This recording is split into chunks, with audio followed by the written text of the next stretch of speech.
Samara is a 35-year-old mother of one. After a 7-year relationship, she was told by her soon-to-be ex-husband that he was now a woman and wished to continue a lesbian marriage with her. Samara will now share her story about how she navigated a tumultuous separation following her husband's revelation and how it impacted her. Hello everybody, my name is Samara. I'm a 35-year-old mother to a 2-year-old son. My husband came out as a transgender woman in 2022. Let's call him Jack, not his real name. I remember the night he came out. It was a Sunday night. Jack had been complaining for almost 2 years at that time that I hadn't been giving him enough love and attention. So let's remember our son is 2. So no matter how much I tried over those 2 years, it was never enough. That night, I had just put our son to bed. Jack and I watched a TV show in bed, something I didn't really want to do, but I did to spend more time with Jack. After the TV show finished, around 9:30 p.m, he gave me his laptop with a Word document opened on the screen. He said he had laryngitis that night, which made it difficult for him to speak, so he had typed a letter for me. A letter telling me that he was transgender and wished to become a woman. And at that time, he said he had felt it for a couple of weeks. So my stomach sank. I didn't really understand what transgender meant at that time. I had heard of the term transgender, but I had no idea. I had never heard of terms such as cross-sex hormones, top surgery, bottom surgery, any of that at that time. And this was only last year as well. My first question to Jack was, what's going to happen to us? He said nothing would change. It's quite laughable now, looking back. How could he say he wanted to become a woman and that nothing would change between us as husband and wife?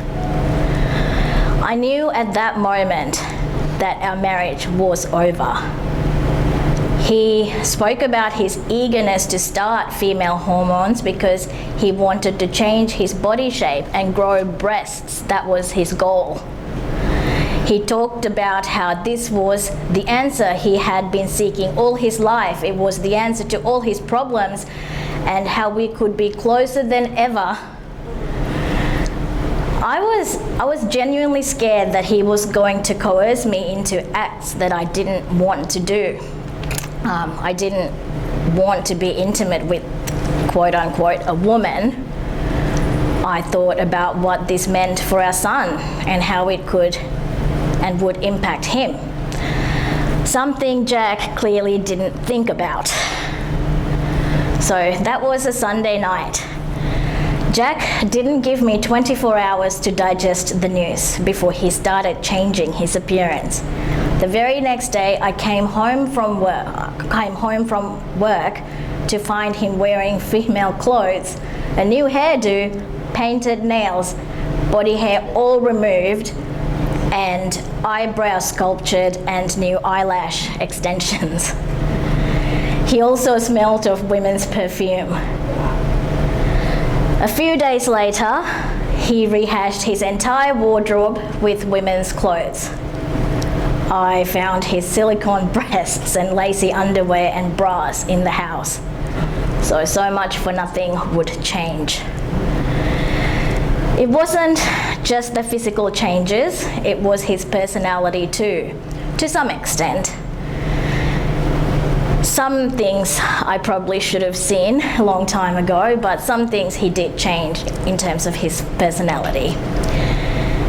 He said I should try to be intimate with him as a transgender woman to see if I like it.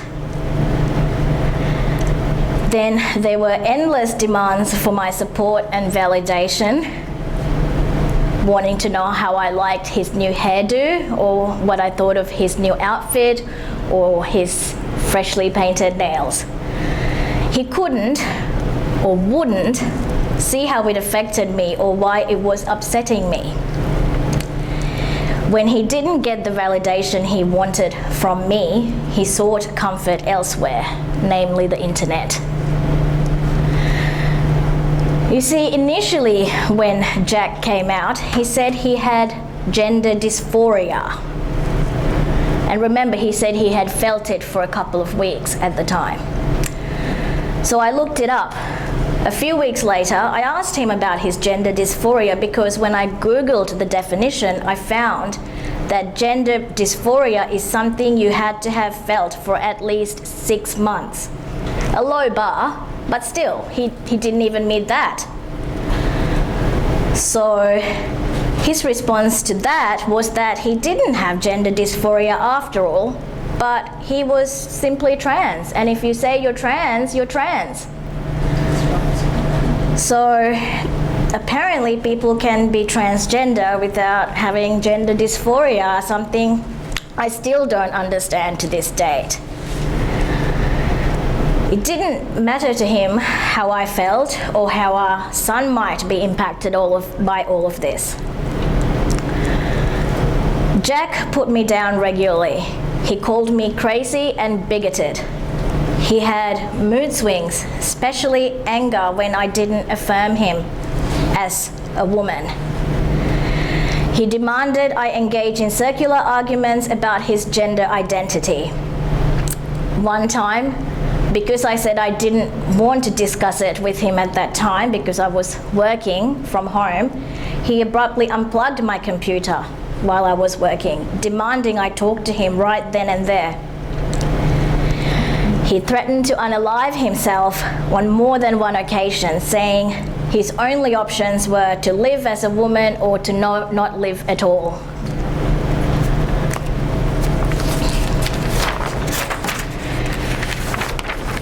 Like many others who have been in my situation, of course I tried therapy. I tried both couples and individual for this particular issue. Most mental health professionals were all too happy to affirm him. His pronouns were the main thing of concern, not the mental health of his or mine. What was needed from me was acceptance and tolerance. I struggled to find a therapist who wasn't wrapped up in the gender ideology, even just to support myself through the separation. I have found a good therapist now, all the way from Western Australia, who is a gender critical woman, and she's lovely. So it didn't take me long to end the marriage, especially after Jack physically assaulted me in front of our son for not affirming his female identity. My son and I moved out of the family home. After couch surfing for a few months, we have now found a rental to call our home. To this day, Jack firmly believes that he has done nothing wrong or anything to contribute to our separation. He blames me for the entire separation. According to him, the separation and the dismantle of our family unit is entirely my fault. Everything negative was always my fault, a common theme in our entire relationship now that I look back. I have since connected with a few other trans widows in Australia and overseas. It is remarkable how similar all our stories are. The blueprint that these men operate on is all the same. So some of the common themes I've noticed are, and these are certainly true for Jack, it's almost always when something big has happened in the relationship, where the man is no longer the center of attention. So, for example, having a child, perhaps losing their job, or the wife receiving a life-threatening, life-altering medical diagnosis. So that's when these inner women come out. They all seem to have narcissistic personality traits. They're very self-centered and self-invested, or very obvious. They all seem to be on the autism spectrum a little bit. They are perpetrators of emotional and mental abuse, even well before the transition. They are master manipulators, and some of them escalate to physical violence, like it did in my case. Most, not all, but anecdotally, most of these men work in IT or are very tech-savvy, and often they don't have many, if any, real-life friends. They tend to have secret online lives and, of course, consume porn, something Jack hid very well from me. I still suffer mental trauma from being put down and invalidated so often, not just during Jack's transition, but during my entire relationship with Jack. It's not easy being a single mother. I juggle my career and caring for a toddler all by myself. Financially, I am significantly worse off. He drained our accounts with his erratic spending during the relationship, which I found out progressively got worse towards the end. And divorce is very expensive, especially when it involves a person with narcissistic personality traits. I am concerned about what my son will make of all this as he gets older. My fear is that he will be unduly influenced by his father. However, I am determined to do the best I can to guide my son in the right direction. I am sharing my story with you all today so that more people are aware of the destruction that these men leave behind. Often the partners and children of adult transitioners are ignored. We need better mental health services that don't center around gender ideology. So next time you hear of an adult person coming out as transgender, please think of their partners, parents, their children, and how they might be impacted. Think of how many lives are turned upside down by selfish choices of one person. Thank you for listening.